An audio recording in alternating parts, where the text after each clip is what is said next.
All right, more on this. Russia continuing to launch attacks on Ukraine, even as President Trump and European leaders are now pushing for peace. Ukraine says Russia launched 93 drones, 2 ballistic missiles into the country overnight. Let's bring in Republican Congressman Mike Lawler of New York. He serves on the Foreign Affairs and Financial Services Committee. Congressman, even as President Zelensky was sitting down with President Trump in the Oval on Monday, Putin was launching attacks and killing civilians inside Ukraine. When are world leaders going to believe what Putin is showing them, which is that he's never going to stop the killing? Well, this is the problem with dealing with Vladimir Putin. He is a vile dictator and thug, and will stop at nothing to secure what he wants. And in this instance, obviously, large swaths of Ukraine. And he has made it clear he does not want Ukraine to be part of NATO. But this is a moment for resolute response by both the American government and our NATO and European allies. And it's part of the reason why, frankly, at the beginning of this war, more should have been done to enact crippling sanctions on Russia. More should have been done by the Europeans to stop purchasing Russian gas, and more should have been done by the Biden administration to make sure that Ukraine had the weapons and the ability to use them up front. But now, 3 years on, we are in a situation where a negotiated end to this war is necessary. And in the absence of that, if Putin refuses to agree to a ceasefire, if he refuses to agree to a peace deal, then the United States and our European allies must enact secondary sanctions on Russia, cripple their oil network, and support Ukraine further with military aid and assistance. Which it sounds like President Trump is, very much actively thinking about this week. He said so a couple of times.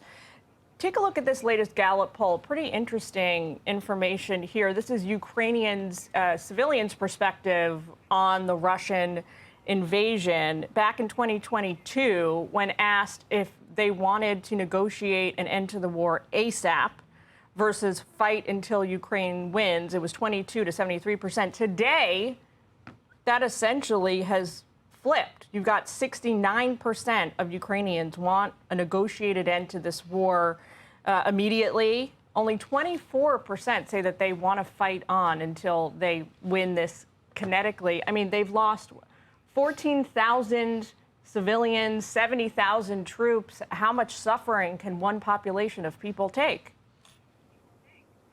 Well, that obviously is the cost of war. I mean, it brings death and destruction. And in the case of the Ukrainian people, has torn their country apart. And Russia is solely responsible for this war. And so obviously the objective is to end it, to provide a peace deal that will stop the killing, which is what President Trump has said from the very beginning. He wants to stop the killing. He wants to stop the war. Obviously, as you work through a negotiation, we want to ensure Ukraine's structural sovereignty. We do not want Russia to succeed in its objectives. But there has to be a negotiation. And I think the Ukrainian people, clearly, if you look at these numbers, want this conflict to come to an end. I think the vast majority of Americans want to see this conflict come to a swift end. We are not looking to send U.S. troops into Ukraine. And so in the absence of that, you need a negotiated peace settlement. And that's really where I think most of the world stands at this point.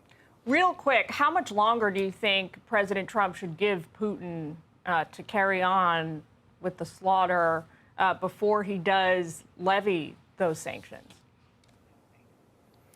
I think Putin should have a very short window to agree to a ceasefire and then negotiate a peace settlement.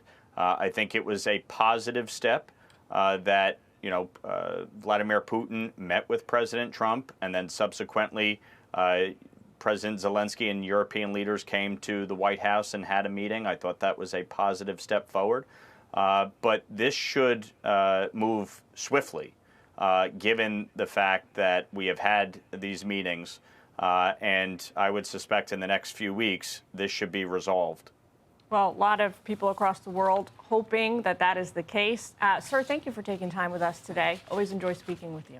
Hey, Sean Hannity here. Hey, click here to subscribe to Fox News YouTube page and catch our hottest interviews and most compelling analysis. You will not get it anywhere else.